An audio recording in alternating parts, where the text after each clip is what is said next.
In this video, I'm going to show you how to import transparent PNG files and then set them up to cut stickers. And the particular type of stickers I'm talking about are the ones where it has actually two cut lines. One is going to be a score line where it's just going to kiss cut around the sticker and then a final die cut around the outside of that.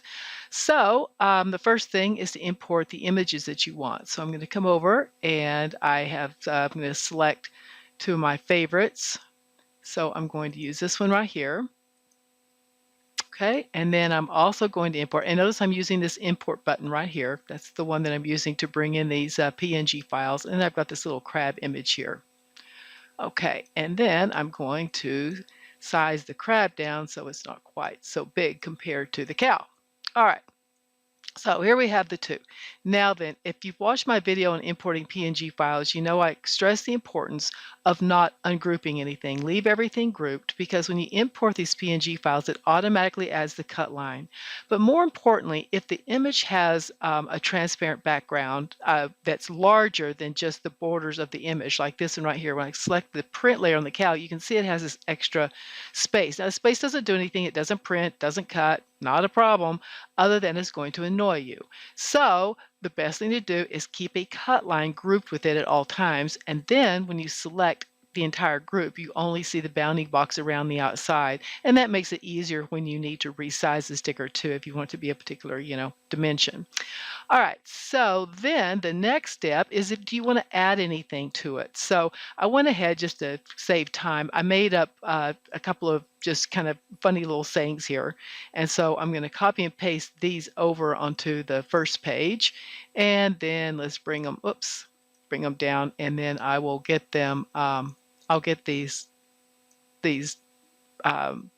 text added where I wanted to add it. And you really should look at the various text options. There's some, under this effects menu up here, there are all kinds of things that you can do to text to customize it and to make it shadowed and not shadowed and distorted and warped and barreled and canned and all sorts of things. So definitely look at that when you have a chance. Okay, so this one I need to ungroup this so that I can get these the two words separated, and I'll put this one down here.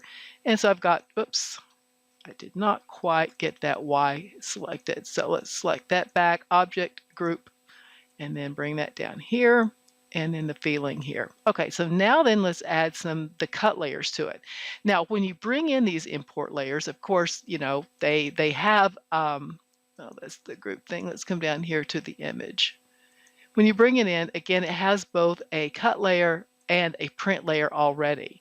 And so, but the idea is that I don't want to use the cut layer that follows right along the outside of the image. I want one that's extended out. Plus, I want it to go around the lettering also.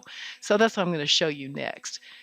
So before I add my contour cuts, I'm going to do just a couple of things. One is I'm going to come back and select all this and go to Object Group so that I have, basically what I'm doing, I'm trying to clean up my layers panel a little bit and kind of keep things together. So the group on that. Now you'll notice after I've done that, that I end up, and I've got some extra layers here. And it's always good to check your layers panel ever so often to see what's going on. And what you can see here is I have what's called ghost shapes, and they often will show up in this upper left corner. And when you see that, just come down and delete them. I can't explain what happens all the time. I mean, I know how to deliberately make some of them happen sometimes, but in this case, I don't know where they came from. But it's easy to, when you're cleaning up your layers panel, you can kind of keep track of if anything like that's being created. All right, the other thing before I do my contour layers, I want to come over and I'm going to turn on show page color. And I had set like a pale yellow. And I'm doing this, you don't have to do this, but I'm doing it so that when I create the shadow layer, you'll be able to see some white around the design because that's what you're expecting to see. So that's the only reason I'm doing that. So, all right, so now I'm going to come back, I'm going to select one of my layers. I'll select my cow layer first, and I go to Effects, Shadow Layer. Now in this window, the thing I really like in Create is that I can create two different shadows at the same time. So one of them can be my score or my kiss cut layer, and then the other can be my full die cut layer. And so, so in this window, I'm going to change from shadow to rounded shadow because generally you kind of don't want too sharp at angles and stuff, you know, when you're for your stickers. So I'm going to go to a rounded shadow. And then for the size, I'm going to increase this by 1. And when I do that, it jumps up quite a bit. And you might say to yourself, you know what, I don't want it to be that high. We can come back and change that to, let's say, just 0.10. Also, when you do that, you'll see these little interior cuts. I can get rid of those by turning on blackout shadow for most of them. Now, it didn't quite get all, this one here, and that's because these two lines here, the one below the F, the contour below the F above the ear, they look like they're touching, but they're not. Because the minute I make this just a little bit bigger, let's say I make it 0.12, okay, then I get rid of it, good to go, all right? For the color, I know you're going, well, I don't want it to be gray. Well, no problem. Even though it's not actually going to print, all right, I can go ahead and turn it white so I can see what it looks like. And that, you know, is very pleasing that you can look at and say, yes, now I'm seeing the sticker that I want to create. The other thing is over here on the layer count, you can go ahead and do both layers at one time. So I can click on that and it automatically adds a second layer that's the same size. Now, if you want that to be bigger or larger than your first offset, then you can change that right here on this layer size variance. I'm going to make it a little bit smaller because I don't need it to be, you know, quite that big. It's going to be just based on, you know, having just that little extra there. So let's say I bring it down to 0.8, which is like an 80% sort of thing. It's like a percentage of what the prior one was. So now that I make it just a little bit smaller. And again, if you know, for some reason you're like, well, I want to see it as white. The only problem if you see it as white, you're not going to see the separation anymore between the two layers. So if you want to see what it's going to look like, you might want to stick with a color so that you can see it, or maybe even a darker color since I've used the yellow. So let's put it like that. Okay. Now then, the other thing before you leave is if you change this to print plus cut outline, then what it's going to do is not going to have a color for either one of them. It's going to have just a line for both of them, okay? And the reason for that is that you don't want you don't want either one of those to print, right? You're just wanting those to be cut layers. So I'm going to go ahead and put on print plus cut outline, click on OK, and don't worry about the fact that I lost the white there, all right? It's still, the white comes from what you're printing on, right? You're printing on a white, you're not printing the color white. In 99% of the printers, that's just not happening. So it's just that your sticker paper is white, and that's where the white comes from. So anyway, I'm going to come back now and repeat the same thing with the crab. I go to Effects, Shadow Layer, okay? I'm going to increase this more than I want. I'm going to come back and make it 0.11. Let's have a look at that.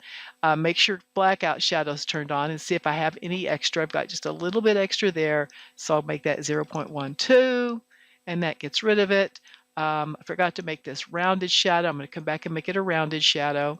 I'll make this white so that I can see what it looks like. Okay, and then I'm going to do a second layer count, and I'm going to keep the same thing that I used before. I'm going to bring it down to 80%. Okay, and again, it doesn't really matter what color is here because I'm going to make it a print plus cut outline. Okay. Now then I can come back, I don't need my page color anymore. And so this is what I see. Now, it's always a good idea before you proceed is to have a look at your preview. So I'm going to look at my preview. And when you look at your preview, don't have every box checked. That doesn't tell you anything. You can go ahead and have your, show print and cut reg marks, your print margins. That's a good idea. But if you have both your printable and your cut lines, sometimes depending on the shape, you can get confused about what's really there, what's going to cut and what's not going to cut. Now you'll notice that we have 2 cut lines, but we started with 3. We started with the original cut line that came into the software. But Create does a thing that once you create these show print, or you do the print plus cut outlines, it turns off that original one, or it sets it to print only. Okay, so you no longer see that. Okay, so, and that's good. That's just kind of like taking one more step you have to remember out of the process. Now then, the last thing I want to do is I want to come down to the shadow layers, and I'm going to pick the upper one, which is the smaller one. You'll see that if I pick the lower one, it's bigger. That's my full cut. This one is my small cut. So this one, I want to change the style from print plus cut only, which right now is set up to where it would only cut. But the thing is, I wanted to use a different force than the other one, right? I want it to be a lighter force, it'll only kiss cut. So I'm going to change that to score. okay? And then I'm gonna repeat that for the cow image also. I wanna come down and pick the smaller outline and change it to score. Okay, so from here now then I'm going to close these shadow layers and then I'm going to come back and I'm going to group this again. So just select everything, right click group, and select everything, right click group. And so there, from that point, you're basically ready to proceed. So the next thing is, of course, you want to make sure you have the right printer selected and set up and everything. So, I have it set up. I have it set to letter, which matches, what I did for my page size. Now, you don't have to have your page size to be as small as this. I could still have this as 12 by 12. Just pay attention then to where your shapes are going to be so that you can make sure that you can see the reg marks and the print margin, show reg marks, and then I'm going to come change these. This is another thing I wanted to cover under cutter settings. I went to cutter and selected cutter settings. This is where you can set where your page reg marks are and the size of them. I recommend no smaller than 0.5. Okay, and a lot of people like to use 1, but I use 0.5. And then thickness should always stay at 1. And then mark offset from design, I use from print bounds, which I think is a safe way to go because then again, this is going to be based on the printout dimensions, just in case, that your printer has a natural margin like mine does. You can see that. So now it's going to based on this dotted line, not the outside borders of the mat or the page area. So, and so I got from print bounds. And again, you can use 0.5 or 1. I'm going to use 0.5. That should be fine. Sometimes people find that it's a little too close to the edge of the paper, and so they end up and the camera will get the edge of the paper or perhaps a grid line from the mat confused with the reg mark. But I don't know. This always seems to work for me. So just experiment with that, but don't go less than 0.5 from the print bounds. Just don't cause yourself those headaches, because you can always have, as long as the print part fits within the bounding box, the outer cut line does not have to. Okay, so it can extend beyond, above, and to the left, just as long as anything printed is inside the boundaries of your print margins. Okay, I know I realize I repeated myself twice, but I want to make that pretty clear. Okay, so let's bring this one up here then. Maybe put it like right there. And then let's start the duplicate. So you select both, and then you go to Control D to open the duplicate window. And then here you can do rows and columns. Now, I don't have a lot of room because of the size of these, and the outer cuts and stuff. So just, you can imagine if you had a really small sticker, you could really use this window a lot more effectively. So keep that in mind. And so let's just say that I get this many, and can I get, all of these to fit on that page? Well, yes, you have to just start kind of maneuvering things around and, trying to fit things in here and there. It's not too hard, and you might even be able to get, some extras in there. It's just a matter of just playing with it. So right there, I was able to get, 4 and 4. And I played around. Also, you can rotate. I'll just show you here. I was also kind of rotating, and here I was able to get 5 and 5. So, and a quick way to make a duplicate, like after you've already used this window, if you want to make a duplicate, just hold the Alt key and drag. All right, and when you hold the Alt key and drag, you end up with an extra duplicate. And again, here I've got 4 and 5, but I was able to get 5 and 5. So just a matter of rotating and playing around with it. There's also a nest function in the effects menu. You can try that, but I usually find that when I'm doing my own, like manipulation, I can get more stickers on a page. Okay, so then when you get ready to print, you can either print from within this window, File Print, or you can wait until you get into the Create window, which I'll show in just a minute. But when you go to File Print, again, verify that you have the right printer there. Make sure that the type here is the printer, doesn't say Microsoft, because otherwise that's just going to change the spacing of the reg marks. The other thing that can change the spacing of the reg marks is if you invoke borderless and you don't go into the settings and find the settings that will minimize the stretch that it applies to the project. And that's, again, a reason why sometimes the camera will stop short of or go past a reg mark, is because they're not printed with the same spacing here that they are on the printout. Don't use fit to print. Don't use, or print to fit, sorry. Don't use a scaling factor on your printing. All of those things are going to change the reg marks. Try to keep things as simple as possible. You might want to turn on print preview. That's always a good idea. And then, of course, pay attention to if you have like different trays or cassettes, pay attention. Don't use auto select. Actually pick where you are expecting that or where you want it to print, because it's another thing that can end up causing print problems.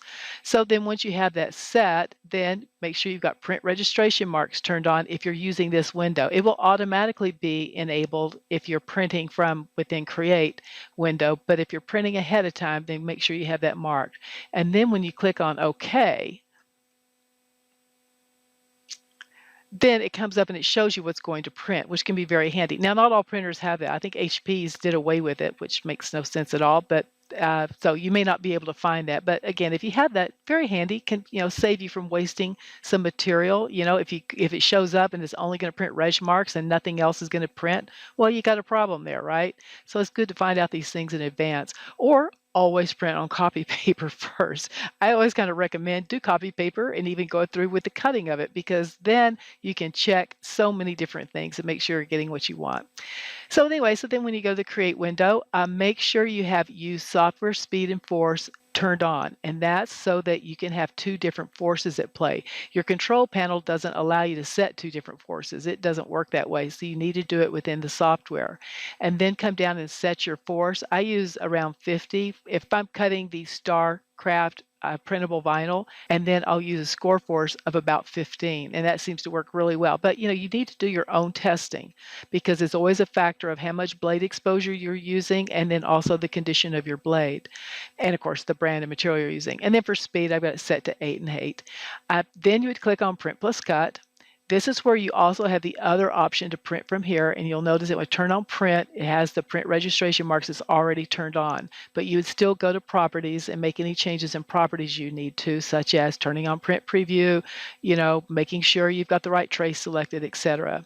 And then from there, just click on, then put your printout onto the mat. This is sometimes, now make sure you don't put the printout on upside down. Don't, look at it relative to the solo. It should look just like you see here, okay? This part, like this particular shape right here, would be towards the upper part, of the mat, be kind of like behind the cutter. This is down here. This is the reg mark where I would be setting the blade tip so that it's starting at this reg mark, okay? Even if you have it upside down, it'll still read all 4 marks, if they're in the correct spacing. The problem is if this is upside down on the mat, well, then this shape is going to be cut down here, okay? And that's not what you want. So pay attention to that. Otherwise, you click on Start Scan and off you go, and your stickers get cut out. You're going to have a score cut around the inside cut and then a full cut around the outside. So if you have any questions or problems, please let me know.